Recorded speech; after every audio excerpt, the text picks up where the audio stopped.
Bonjour à tous, j'espère que vous allez bien, vous derrière vos écrans. Aujourd'hui, nous nous retrouvons pour une toute nouvelle vidéo de conjugaison, car aujourd'hui, nous allons pouvoir continuer la leçon que nous avons pu commencer il y a quelques semaines maintenant. Si vous en rappelez plutôt bien, nous avons pu commencer à travailler l'imparfait du premier groupe.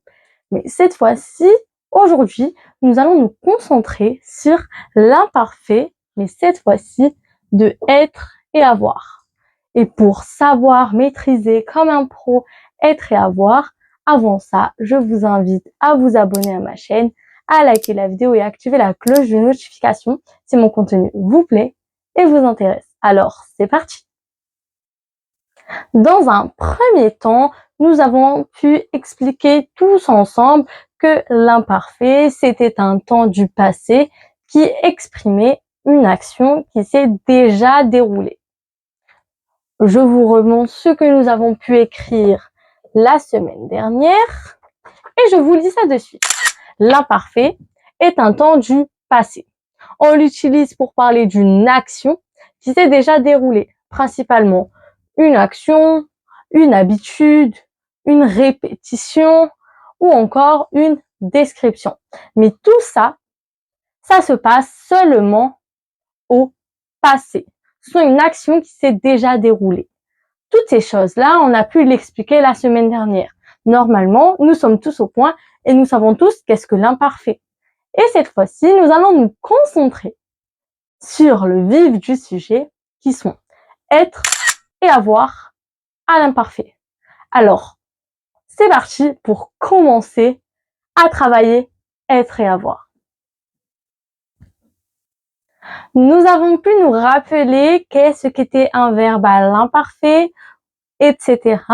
Et normalement, si nous réactivons notre mémoire, nous savons que un verbe à l'imparfait, et principalement ceux du premier groupe, deuxième groupe, troisième groupe, peu importe, les terminaisons seront toujours les mêmes.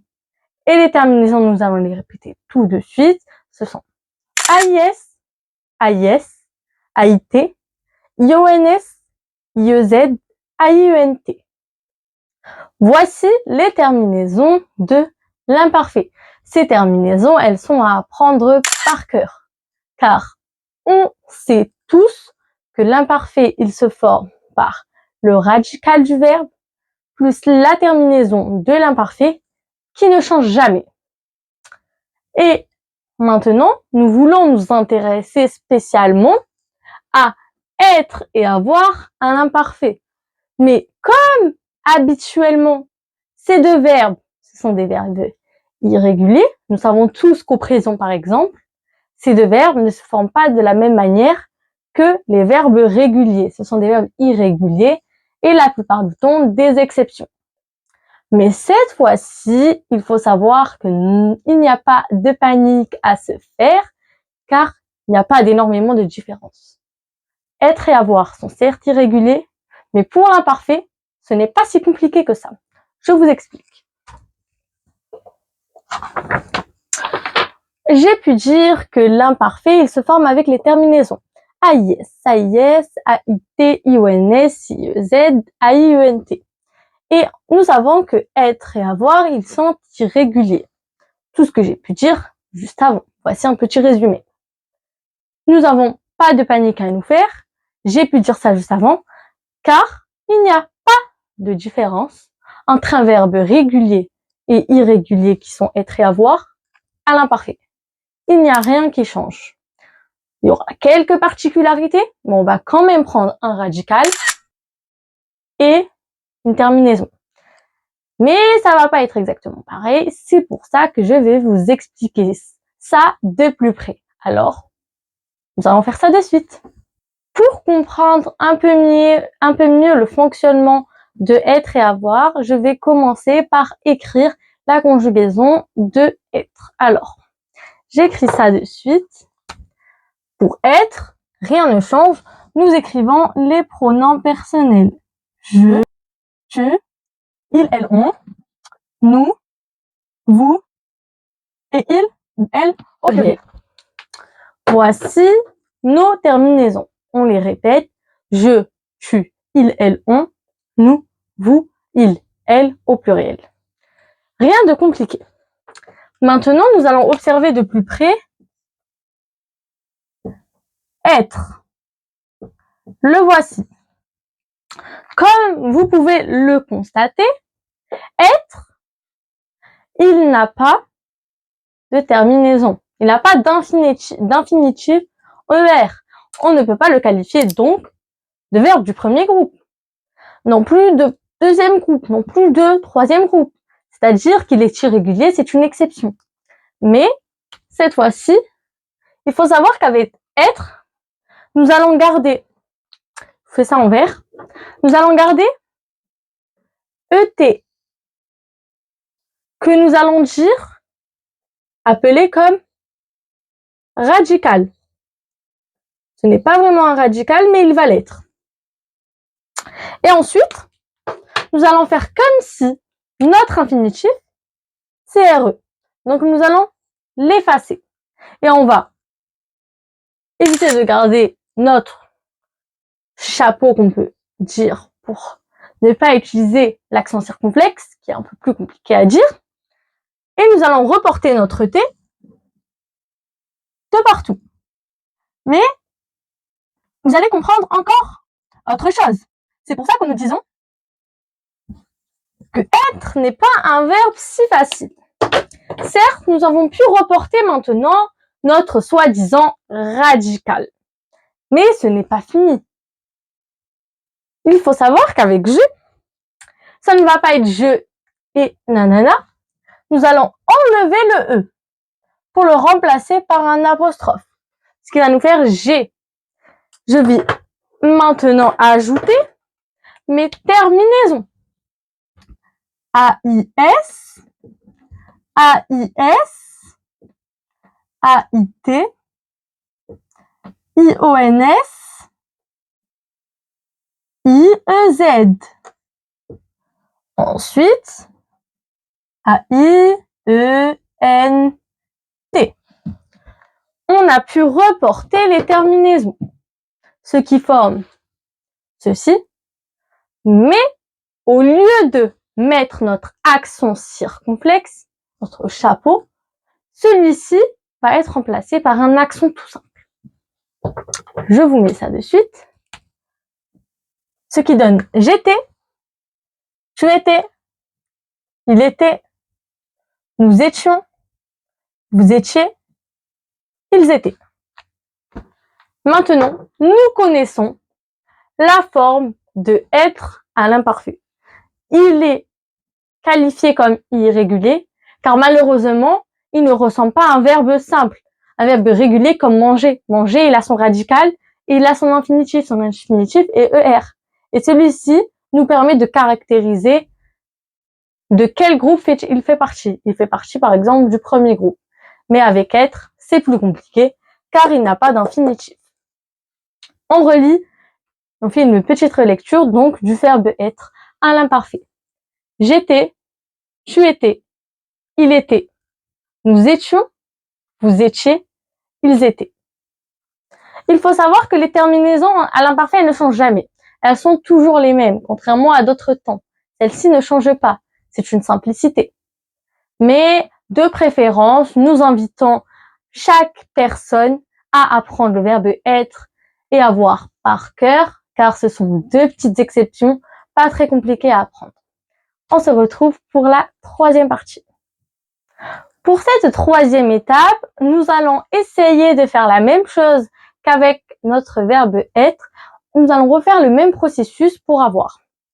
Comme vous le voyez, j'ai pu écrire avoir. Et c'est la même chose que être, il est un verbe irrégulier, donc il n'a pas vraiment d'infinitif. Il n'a ni infinitif, ni radical. Mais le faux infinitif et le faux radical, soi-disant que nous allons pouvoir dire, ce sont avait pour notre soi-disant radical, il va l'être. Voilà. Et pour notre soi-disant infinitif, car ils n'ont pas de groupe malheureusement, nous allons utiliser OIR. Infinitif.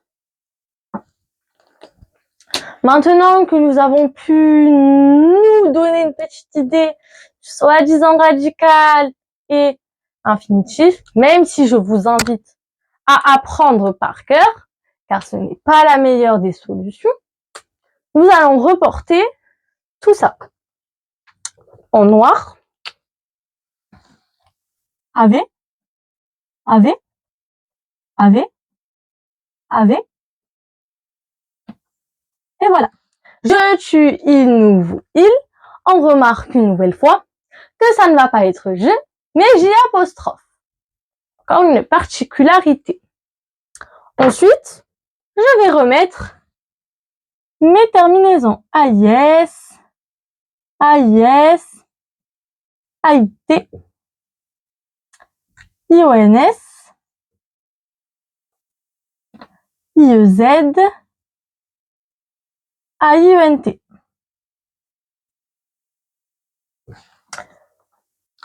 Voilà pour avoir un imparfait.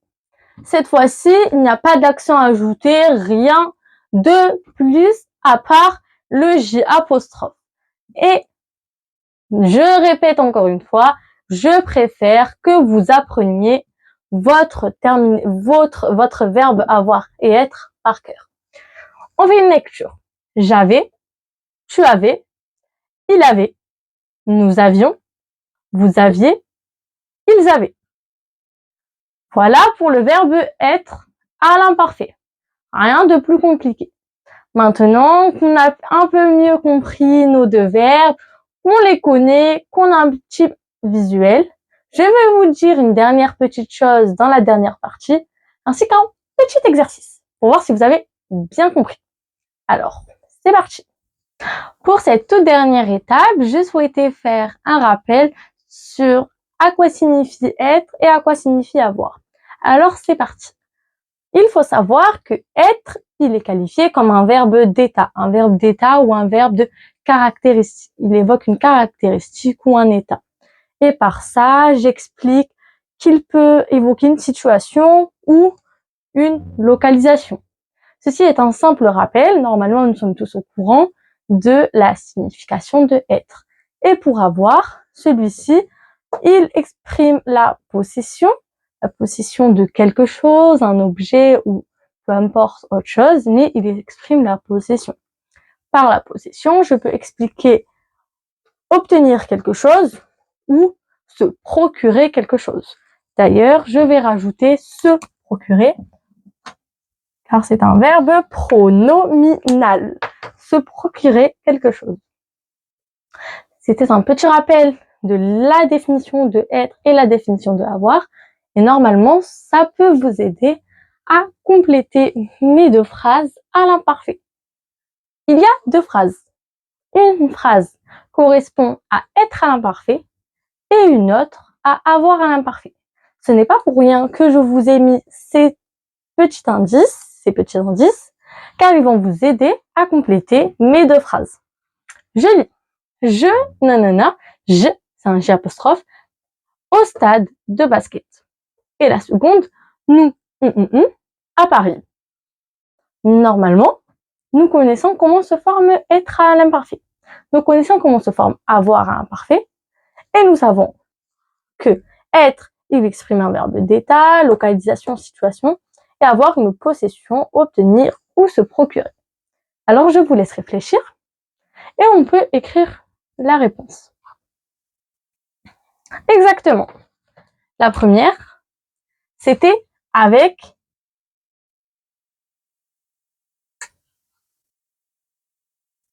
Très bien. Être. J'étais. Au stade de basket. Car j'étais est une localisation, c'est un endroit. Et la seconde, très bien, c'était un petit piège, car c'est aussi avoir. Nous étions à Paris. Paris est aussi une localisation, c'est un lieu. Donc, ce sont des phrases à être avec être à l'imparfait. J'ai pu vous induire en erreur en vous disant qu'il y avait une avec être et une avec avoir. Mais je vais quand même vous faire une phrase avec avoir. Par exemple, avec il,